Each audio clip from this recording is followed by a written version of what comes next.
This is chapter 12 of Alice in Wonderland by Lewis Carroll. Alice's Evidence. I've got my reading journal page ready. Okay, and remember, at the end of chapter 11, I made a prediction about what would happen. That she would do her best to answer questions, and she's going to be confused by most of them because she got called as a witness. And now this chapter is providing a hint at the beginning, so I might revise my prediction a little bit to say, that maybe she presents some evidence, or she has some proof of something. I don't know. Let's see what happens. "Here!" cried Alice, quite forgetting in the flurry of the moment how large she had grown in the last few minutes, and she jumped up in a hurry, in such a hurry that she tipped over the jury box with the edge of her skirt, upsetting all the jurymen to their heads of the crowd below,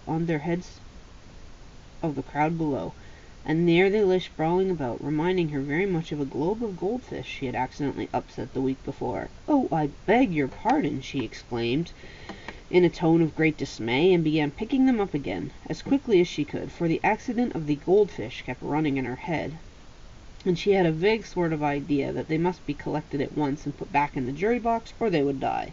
That's Alice's imagination. "The trial cannot proceed," said the king in a very grave voice, "until all the jurymen are back in their proper places." "All," he repeated with great emphasis, looking hard at Alice as he said, "Do." Alice looked at the jury box, and saw that in her haste she had put the lizard in head downwards, and the poor little thing was waving its tail about in a melancholy way, being quite unable to move. She soon got it out again and put it right. "Not that it signifies much," she said to herself. "I should think it would be quite as much use in a trial one way up as the other." As soon as the jury had a little recovered from the shock of being upset, and their slates and pencils had been found and handed back to them, they set to work very diligently to write out a history of the accident, all except the lizard, who seemed too much overcome to do anything but sit with his mouth open, gazing up to the roof of the court. "What do you know about this business?" the king said to Alice. "Nothing," said Alice. "Nothing whatever?" persisted the king. "Nothing whatever," said Alice. "That's very important," the king said, turning to the jury. They were just beginning to write down on their slates when the White Rabbit interrupted. "Unimportant, your majesty means, of course," he said in a very respectful tone, but frowning and making faces at him as he spoke. "Unimportant, of course, I meant," the king hastily said, and went on to himself in an undertone, "important, unimportant, unimportant, important," as if he were trying which word sounded best. Some of the jury wrote it down important, and some unimportant. Alice could see this, as she was near enough to look over their slates. "But it doesn't matter a bit," she thought to herself. At this moment the king, who had been for some time busily writing in his notebook, cackled out, "Silence!" and read from his book. "Rule 42. All persons more than a mile high to leave the court." Everybody looked at Alice. "I'm not a mile high," said Alice. "You are," said the king. "Nearly 2 miles high," added the queen. "Well, I shan't go, at any rate," said Alice. "Besides, that's not a regular rule. You invented it just now." "It's the oldest rule in the book," said the king. "Then it ought to be number 1, said Alice. The king turned pale and shut his notebook hastily. "Consider your verdict," he said to the jury in a low, trembling voice. "There's more evidence to come yet, please, your majesty," said the White Rabbit, jumping up in a great hurry. "This paper has just been picked up." "What's in it?" said the queen. "I haven't opened it yet," said the White Rabbit, "but it seems to be a letter, written by the prisoner to somebody." "It must have been that," said the king, "unless it was written to nobody, which isn't usual, you know." "Who is it directed to?" said one of the jurymen. "It isn't directed at all," said the White Rabbit. "In fact, there's nothing written on the outside." He unfolded the paper as he spoke, and added, "It isn't a letter after all. It's just a set of verses." "Are they in the prisoner's handwriting?" asked another of the jurymen. "No, they're not," said the White Rabbit, "and that's the queerest thing about it." The jury all looked puzzled. "He must have imitated somebody else's hand," said the king. The jury all brightened up again. "Please, your majesty," said the knave, "I didn't write it, and they can't prove I did. There's no name signed at the end." "If you didn't sign it," said the king, "that only makes matters worse. You must have meant some mischief, or else you'd have signed your name like an honest man." There was a general clapping of hands at this. It was the first really clever thing the king said that day. That proves his guilt, said the queen. Proves nothing of the sort, said Alice. Why don't you even know what they're about? Read them.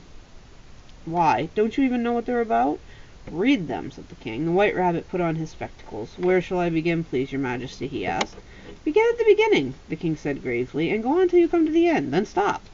These were the verses the White Rabbit read. They told me you had been to her, and mentioned me to him. She gave me a good character, but said I could not swim. He sent them word I had not gone. We know it to be true. If she should push the matter on, what would become of you? I gave her one, they gave him two. You gave us three or more. They all returned from him to you, though they were mine before. If I or she should chance to be involved in this affair, he trusts you to set them free, exactly as we were. My notion was that you had been, before she had this fit, an obstacle that came between him, ourselves, and it. Don't let him know she liked them best, for this must never be, a secret kept from all the rest between yourself and me. That's the most important piece of evidence we've heard yet, said the king, rubbing his hands. So now let the jury... If any one of them can explain it, said Alice. She had grown so large in the last few minutes she wasn't a bit afraid of interrupting him. I'll give him a sixpence. I don't believe there's an atom of meaning in it. The jury wrote down on their slates, she doesn't believe there's an atom of meaning in it. But none of them attempted to explain the paper. If there's no meaning in it, said the king, that saves the world of trouble. You know, we needn't try to find any. And yet, I don't know, he went on, spreading out the verses on his knee and looking at them with one eye. I seem to see some meaning in them after all. Said I could not swim. You can't swim, can you? He added, turning to the knave. The knave shook his head sadly. Do I look like it? He said. Which he certainly did not, being entirely made of cardboard. All right, so far, said the king, and he went on muttering over the verses to himself. We know it to be true. That's the jury, of course. I gave her one, they gave him two. Why, that must be what they did with the tarts, you know. But it goes on, they all returned from him to you, said Alice. Why, there they are, said the king triumphantly, pointing to the tarts on the table. Nothing can be clearer than that. Then again, before she had this fit. Never had any fits, my dear, I think, he said to the queen. Never had any fits. She was having fits all the time. Never, said the queen furiously, throwing an inkstand at the lizard as she spoke. The unfortunate little Bill had left off writing on his slate again with one finger, as he found it made no mark, but now he hastily began again, using the ink which was trickling down his face as long as it lasted. Then the words don't fit you, said the king, looking around the court with a smile. There was dead silence. It's a pun, the king added in an offended tone, and everybody laughed. Let the jury consider their verdict, the king said, for about the 20th time that day. No, no, said the queen. Science first, verdict afterwards. Stuff and nonsense, said Alice loudly. The idea of having a sentence first. Hold your tongue, said the queen, turning purple. I won't, said Alice. Laugh with her head, the queen shouted at the top of her voice. Nobody moved. Who cares for you, said Alice. She had grown to her full size by this time. You're nothing but a pack of cards. At this whole pack rose up in the air and came flying down upon her. She gave a little scream, half of fright and half of anger, and she tried to beat them off, and found herself lying on the bank, with her head in the lap of her sister, who was gently brushing away some dead leaves that fluttered down from the trees upon her face. Now this is kind of where we come back to reality again, or start to come back to some sense of actual, what's actually happening. And you may have heard the saying, house of cards. It's built out of a house of cards. I think that saying is house of cards. I think that saying is, applicable here, because essentially the house of cards collapsed, right? And when the house of cards collapsed, Alice wakes up. Wake up, Alice, dear, said her sister. Why, what a long sleep you've had. Oh, I've had such a curious dream, said Alice, and she told her sister, as well as she could remember them, and all these strange adventures of hers that you just have been reading about. And when she finished, her sister kissed her, and said, It was a curious dream, dear, certainly, but now run into your tea, it's getting late. So Alice got up and ran off, thinking, while she ran, that, as well as she might, what a wonderful dream it had been. But her sister sat still, just as she left, leaning on her head on her hand, watching the setting sun and thinking of Alice and all of her wonderful adventures, till she too began dreaming after a fashion, and this was her dream. Okay, so we're kind of done with Alice for now, and then this is what the sister's dream is.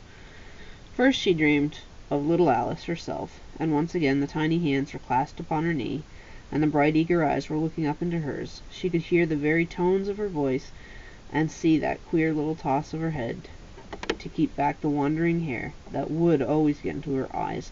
And still as she listened, or seemed to listen, the whole place around her became alive with the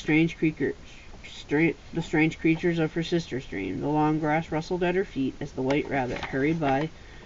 The frightened mouse splashed his way through a neighboring pool. She could hear the rattle of the teacups as the March Hare and his friends shared their never-ending meal, and the shrill voice of the queen ordering off the unfortunate guest to execution. Once more the pig baby was sneezing on the Duchess's knee, while plates and dishes crashed around it. Once more the shriek of the griffin, the squeaking lizard's slate pencil, and the choking of the suppressed guinea pigs filled the air, mixed up with distant sobs of the miserable mock turtle.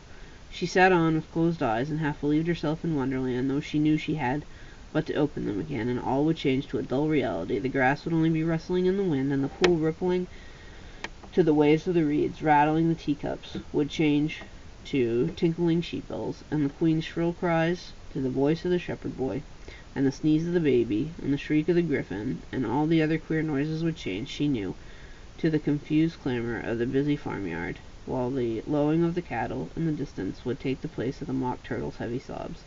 Lastly, she pictured herself how this same little sister of hers would, in after time, be a grown woman, and how she would keep, through all of her riper years, the simple and loving heart of her childhood, and how she would gather about her other little children, and make their eyes bright and eager with so many a strange tale, perhaps even the dream of Wonderland so long ago, and how she would feel with all of their simple sorrows, and find pleasure in all of their simple joys, remembering her own child life and the happy summer days.